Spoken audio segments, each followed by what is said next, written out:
वो जोधपुर से हार गए थे। ये फ़िक्र चिंता जो है देखिए, राजनीति में हार जीत चलती रहती है और जो भी टिकट वितरण हुआ है ये कांग्रेस पार्टी के सेंट्रल लीडरशिप ने किया है। परिस्थिति को देखा, क्षेत्र को देखा, जनता की मांग को देखा, समीकरण को देखा और जीता उम्मीदवार कौन हो सकता है, ये देखने के बाद निर्णय लिया गया है। जो भी जहाँ से चुनाव लड़ रहा है पूरी मजबूती से लड़ेगा। कांग्रेस पार्टी एकजुटता से चुनाव लड़ेगी और सफलता हासिल करेगी। राजस्थान और सचिन पायलट का रिश्ता कहाँ तक? जीवन के अंतिम सांस तक। जहाँ से चुनाव लड़ने की इच्छा है। देखिए, मैंने कहा ना, अभी हमारे 15 लोग हमने डिक्लेयर किए हैं और अगले 10 डिक्लेयर किए हैं, 15 डिक्लेयर करने बाकी हैं। तो जहां पार्टी जो उपयुक्त उम्मीदवार होगा, और उम्मीदवार एक ही व्यक्ति है लेकिन पार्टी पूरी चुनाव लड़ती है। आज हमारे टोंक सवाई माधोपुर क्षेत्र से हम लोगों ने, पार्टी ने हरीश मीणा जी को अपना उम्मीदवार बनाया है। तो व्यक्ति वो एक है लेकिन पूरी पार्टी चुनाव लड़ेगी, वो जिताकर भेजेंगे यहाँ से लोकसभा क्षेत्र से। हम सबका संकल्प है। ऐसे ही जो बाकी 9 उम्मीदवार हैं अलग अलग जिलों के हैं, वो सब हमारे उम्मीदवार हैं और हम पूरी ताकत से चुनाव लड़ेंगे। और जब माहौल में देख रहा हूँ, अब भारतीय जनता पार्टी अगर इतनी कॉन्फिडेंट होती कि 300 पार, 400 पार, 500 पार अगर वो कर रहे होते तो एक एक सीट पर अपने विपक्ष की विरोधी लोगों को क्यों ले रहे हैं। राजस्थान हो, महाराष्ट्र हो, जहाँ पर भी हो, वो एक एक व्यक्ति को अपने पास ले रहे हैं। अगर इतने उनमें कॉन्फिडेंस था अपनी ताकत के ऊपर, तो क्या ज़रूरत है कि विरोधी पार्टियों को तोड़ने की, हमारे पूर्व मंत्री, पूर्व सांसद, पूर्व विधायकों को लेने की।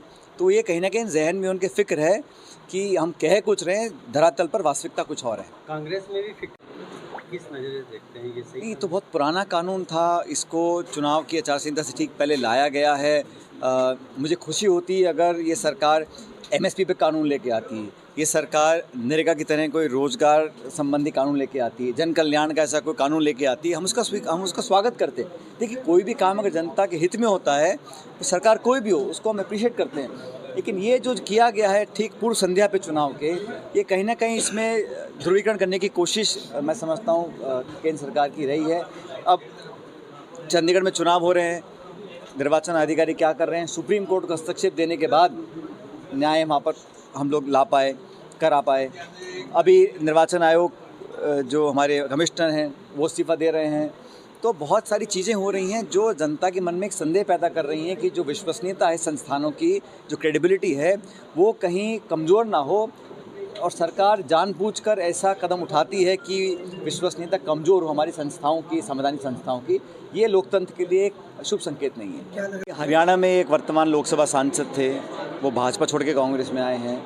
राजस्थान में वर्तमान लोकसभा सांसद वो भाजपा छोड़ के कांग्रेस में आए हैं। तो हमारे पास तो वर्तमान सांसद विधायक आ रहे हैं और बीजेपी में सब पूर्व जा रहे हैं जो कभी हुआ करते थे। तो इस बात को भी जनता को समझना चाहिए। जो व्यक्ति कांग्रेस की विचारधारा को ग्रहण कर रहा है और जो हमारे लंबे इतिहास को स्वीकार कर हमारे नेतृत्व में विश्वास कर रहा है, उस व्यक्ति को पार्टी में ले भी रही है और मौका भी दे रहा है। मुझे खुशी है कि पार्टी ने लोगों को मौका दिया है उनकी परफॉर्मेंस देखकर और उनका पार्टी की तरफ कमिटमेंट देखकर।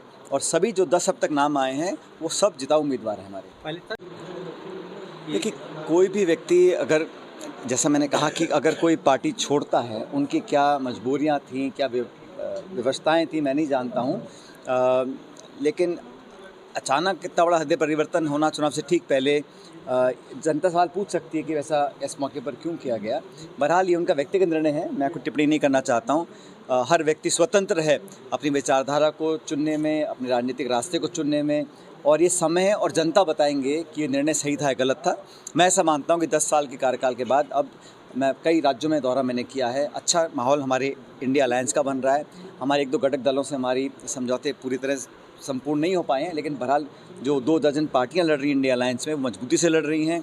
और मुख्य मुकाबला उत्तर भारत में खास तौर से भाजपा कांग्रेस का होगा। जो भी चुनाव लड़ेगा या नहीं लड़ेगा, इसका निर्णय अखिल भारतीय कांग्रेस कमेटी के अध्यक्ष और हमारी सीसी होती है, जो सेंट्रल इलेक्शन कमेटी होती है, वो सारी बात संज्ञान में लेने के बाद अलग अलग व्यक्तियों को, कार्यकर्ताओं को, नेताओं को जिम्मेदारी देती है। किसी को प्रदेश की, किसी को जिले की, किसी को चुनाव की, किसी को प्रचार की। तो अलग अलग काम बटे हुए हैं, लेकिन जो भी चुनाव लड़ रहा है उम्मीदवार, वो कांग्रेस पार्टी का उम्मीदवार है और हम सब लोगों का उम्मीदवार है। तो जो 10 नाम अभी सामने आए हैं, वो सबकी सलाह से, सबको कंसल्ट करने के बाद, बहुत गंभीर विचार विमर्श करने के बाद वो निष्कर्ष पर पार्टी पहुंची है। और आप देखिएगा जो लिस्ट आई है उसमें काफ़ी सारे नौजवानों को मौका दिया है, कुछ अनुभवी लोग भी हैं, लेकिन जो सबसे जिताऊ उम्मीदवार है उसको पार्टी ने नॉमिनेट किया चुनाव लड़ने के लिए। देखिए राहुल कसवा जी 6 माह से दूर बने, मैं था जरूर गए, ये कहावत चरितार्थ हो गई राजस्थान बड़ी की। खुशी है कि AICC ने राजस्थान की पहली सूची जारी की है लोकसभा उम्मीदवारों की, और चर्चा करने के बाद जो सबसे जिताऊ उम्मीदवार थे उनको पार्टी ने मौका दिया है। और 10 साल से जो भाजपा के सांसद हैं और उनकी पूरी रिपोर्ट कार्ड हमारी जनता के सामने है। 10 सालों में 25 सांसदों ने क्या किया क्या नहीं किया, और ये चुनाव जो है परफॉर्मेंस पे, सरकार की गवर्नेंस पे और 10 साल की रिपोर्ट कार्ड पे लड़ा जाएगा। राहुल गांधी जी की यात्रा लगातार चल रही है, आज महाराष्ट्र में गए हैं और लगातार खड़गे साहब और राहुल गांधी जी वो बात कर रहे हैं जो जनता की बातें हैं। लोकसभा चुनाव से पहले जो जनता सुनना चाहती है, युवाओं के लिए, महिलाओं के लिए, SC ST के लिए, गरीबों के लिए, किसानों के लिए। और कांग्रेस पार्टी ने जो संकल्प लिया है, कांग्रेस पहली पार्टी है जिसने MSP पर कानून लाने के लिए अपनी प्रतिबद्धता स्पष्ट की है। भाजपा 10 साल सरकार में रही है, आज तक उन्होंने ऐसा काम नहीं किया, ना करना चाहते हैं। तो मुझे लगता है ये चुनाव बड़े महत्वपूर्ण हैं और लगातार कांग्रेस पार्टी की मीटिंग चल रही हैं और AICC ने जो अध्ययन करने के बाद लोगों को मैदान में उतारा है, मैं समझता हूँ वो बहुत सबसे जिताऊ उम्मीदवार हैं और अच्छे बड़े बहुमत से इस बार कांग्रेस पार्टी लोकसभा चुनाव में परफॉर्म करने वाली है। राजस्थान के 10 नाम आए, तो ये तय हो गया कि अशोक जी